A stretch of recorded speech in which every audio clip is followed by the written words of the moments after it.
Hey guys, I want to do a quick review on one of my gun projects.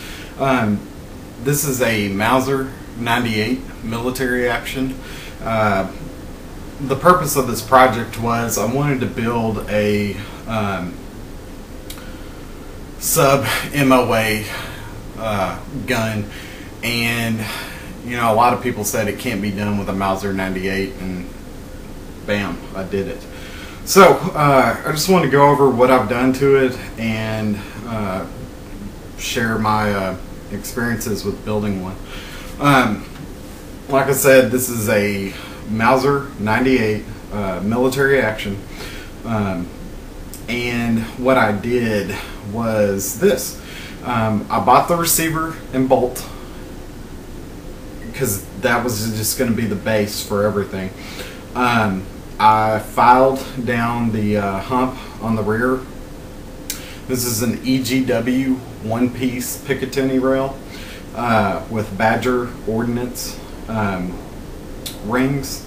I just got the scope. It's a Sight Mark 4-16 triple duty scope. I had a Leupold Mark 1 10 power. I decided with the distances I shoot, I wanted a variable power that went up a little higher. So I'd heard good things about these scopes, and I did a AR project. So, you know, I cannibalized the scope off this and put it on the AR. And so I'm actually going to go test this scope out, and I'll do a separate review. So what I've done, I had the bolt handle cut off and a custom bolt handle done by King Joey. He's on the Mauser forums. When I got this back, he did great work. Used a Badger Ordnance tactical bolt knob. What happened is when you'd open the bolt, it wouldn't clear the scope unless you had high rings, and with high rings it was just too high up, and I wanted low rings. So I cut the bolt handle down some more and then repinned it, and now it's perfectly, I can use the low rings now. This is a Bell & Carlson tactical stock. The one thing that sucks about the Mauser actions is there's not a lot of stock choices unless you get wood or laminate. I wanted fiberglass because this was going to be used in inclement weather conditions, from extremely hot to extremely cold. It's got a full length bedding block. There's pros and cons to it. It's a good idea, however, with the Mauser bases, because they're inconsistent, because they were manufactured in different factories, there's not the greatest contact on it.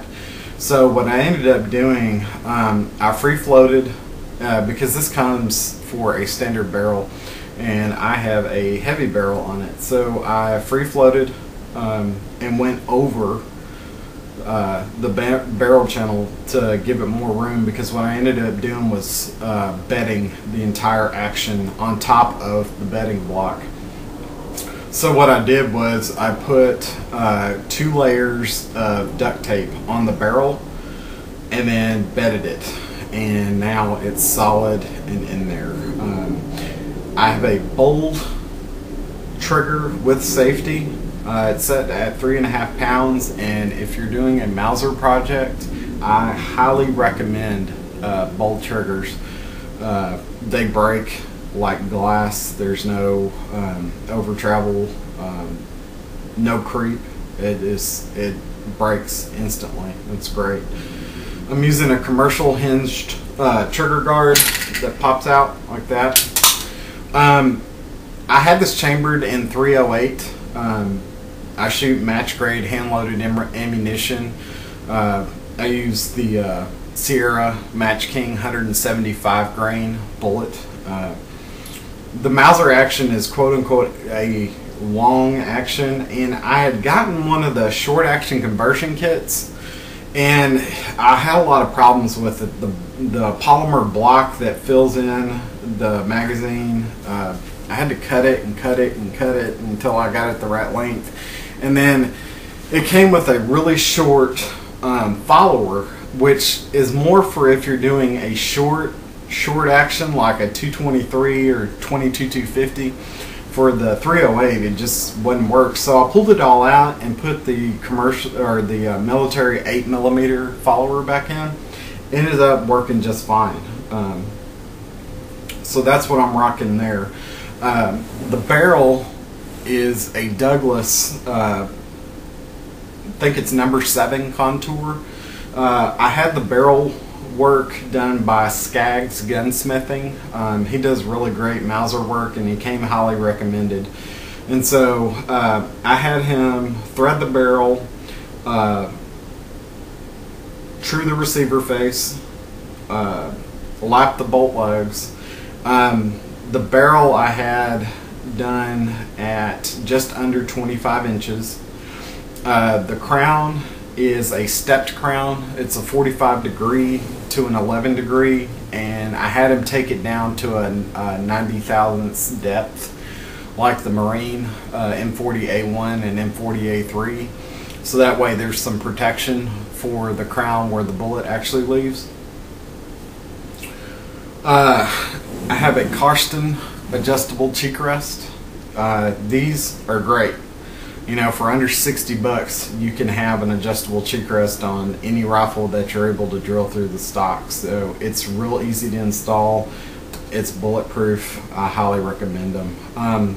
The Bell & Carlson stock is great. I wish they made an A3 type stock for Mauser actions, because there's a lot out there. There's commercial actions. There's Winchester Model 70 is a Mauser type action. Accuracy International, the L96 uses a Mauser type action.